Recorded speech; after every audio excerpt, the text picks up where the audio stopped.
Yes, hello guys. Ituturo ko kayo sa bahay ni Lolo Erben.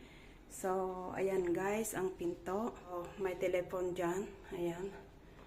Just in case sa baba at may tumawag at hindi makapasok. So, kailangan kasi guys ang code para makapasok. At ayan, ito yung telepono ng tatawagan. So, pagkapasok nyo guys, na ito ang pinto. Ayan, kusina na kaagad. Ito, napakasimple lang ang kusina ni Lolo Erben. So, ayan. May aircon siya dyan. Ngayon ay heater ang naka ongoing. Ayan. Kasi malamig ngayon dito sa Israel. So, ito ang kanyang ref. Ayan, ito ang kanyang ref. So, meron siya ditong oven. Ayan, ito yung oven niya. At ito guys yung hugasan ng plato. Pero ito guys, hindi ko talaga siya ginagamit. Alam nyo kung bakit? Kasi kailangan pa siyang punuin bago nyo siya paandarin o gagamitin. Ayan, so kailangan nyo mapuno muna ito. Ayan, para sa mga baso, sa mga plato, ayan, kailangan nyo mapuno muna yan. So ngayon guys, mga ilang araw pa yan, mga 3 o 4 ng araw bago mapuno. Dalawa lang naman kami ni Lolo, kaya hindi ko siya ginagamit. So ganito na lang ginagawa ko guys. Ayan, so napakadali. Ayan, so meron siya ditong kettle, hinitan ng tubig. At ito ang kanyang lutuan. Ayan, may exhaust fan. So ito guys, oven pa rin. So ito pa yung niluto kong salmon. Ayan, ito yung microwave. At ito yung toaster. So, ayan, napakasimple lang ang kusina ni Lolo Erben. Ayan, ayan yung style ng mga cabinet niya. Ayan, so, ito. At ito naman guys, ayan, ayan yung lagayan ng mga grocery niya. Ayan, mga abubot guys, ayan. So, ayan, di bukas pinto, ayan, off natin. So, ito guys, ang napakasimpleng kusina ni Lolo Erben. Ayan. Ayan yung kanyang, dito siya umuupo at dito ako umuupo. Ayan. So, partner kaming dalawa. So, ayan. So, ngayon guys, ito diba pinto? Ayan. Ito ay kanyang kitchen. At pagkapasok mo naman dito, ito guys ang kanyang kwarto. So, ito naman pampaikot yan guys. Ayan. So, ito, ilaw lang. So, ito guys ang kanyang bed. Bali, dalawa-dalawa ang kanyang blanket. So, as you can see, dalawa ang kanyang blanket. Kasi malamig guys sa madaling araw. Even, mas malamig sa madaling araw kaysa sa maghapon. Ayan. At ito ang kanyang CR. Ayan, dito siya guys, nagsi-CR. May maliit na sink dyan. Ayan, pero hindi na niya ginagamit ito guys. Pasimula nung nawala ang kanyang asawa 5 years ago. So, ayan. Ang kanyang maliit na CR.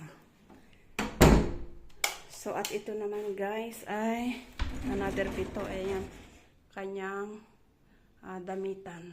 Ayan, ang kanyang mga damitan. Ayan. So, ayun. At may mirror pala dyan. So, ito guys. Inalis ko na yung mga naka-display dyan sa taas kasi hindi maiwasan. May time na nagko-confuse si Lolo kapag gabi.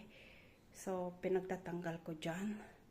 So, inilagay ko rin dito. Pati yung telepono. Ayan. Ito ang asawa ni Lolo. Ayan, ni Lolo Erben. At ito naman si Michael Atami. So, ayan ang kanyang anak na dalawa. Pero may isa pang lalaki, ayun, religious. Ayan. Naka-close lang guys ang kanyang bintana talaga. So, winter kasi napakalamig. Close lang natin. So, ayan, napakasimple lang. Doon is CR ni Lolo at ito ang damitan ni Lolo. Itong may pinto na nakrinos ko na. So, ayan. So, ngayon guys, ito naman guys, bale, 3 ang room. Isa kay Lolo. At ito naman guys, na kwarto na ito is, ayan, kapag ang mga apo ni Lolo ay gusto maglaro, dito, ito yung space. Mahilig silang magbasa-basa dyan guys. Oh, ayan. Ayan. At ito naman guys ang laundry area at saka shower room. Ito meron dito dryer. Ito guys, so dryer yan. Dryer. At ito ang for washing. Ayan. Magkaiba sila ng brand. Bloomberg at saka Bosch. Ito ang kanyang dryer at laundry machine. So, ito yung mga cabinet ni Lolo. Ayan, towel, mga gamit. So, ayan. So, ito guys, mga abubot-abubot yan. Sa baba, cabinet, mga abubot. Ayan. At ito ang aming napakasimpleng shower room. Ayan, dito rin si Lolo nagsa-shower.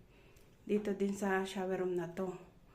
Kasi doon guys is napakaliit at maliit ang space dito. Mas maliit ang space doon. So, dito na nagsa-shower si Lolo.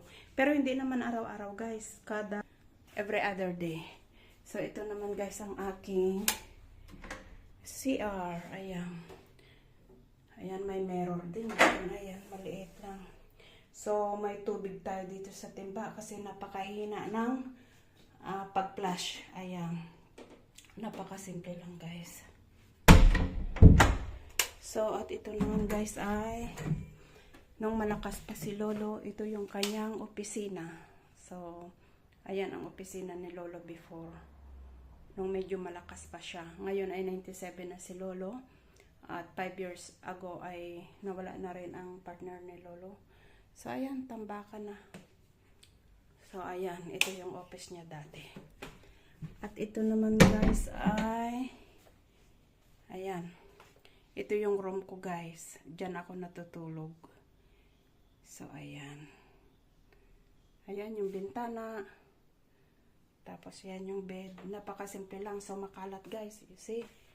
Makalat. Ayan, paglabas mo guys dyan, punta na tayo sa living area. Nandun si Lolo. Tulog!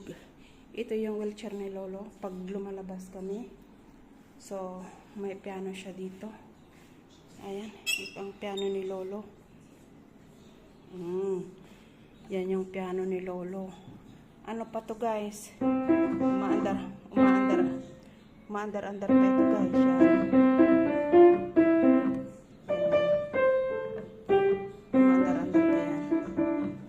Ito ang piano ni Lolo. Ayan ang kanyang frame. May masgan din dyan guys. May aircon pero heater ang lumalabas. Nanonood siya ng TV. Ayan. Hello!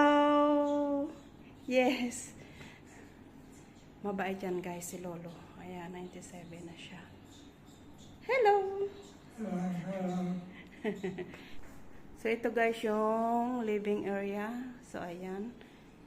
May mga pa-cabinet dyan si Lolo. Ayan. At saka, ayan yung kanyang mga frame. At ang kanyang aircon guys. Ayan, bukas. Pero heater dyan ang ongoing. So, okay din ang kanyang light. Ayan, light. Yung. Nanonood si Lolo guys ng TV. Ayan. May merienda siya doon sa harap. So, ayan guys, ang kanyang living room. Ayan.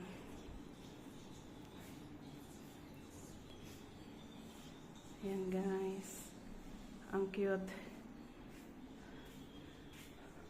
So, yun lang guys. Bale, ang kwarto ng bahay ni Lolo ay isa kay Lolo. Palaruan ng mga bata. Tapos yung kanyang office sa akin. At dalawang CR. Ito ang kanyang kitchen. Ayan, at ang kanyang living room. Ayan, nanonood si Lolo. So, yun lang guys ang aking napakaikling video. Maraming salamat guys sa panonood. Kita-kita-kits guys sa susunod ko pang mga video. Maraming salamat guys. Bye-bye.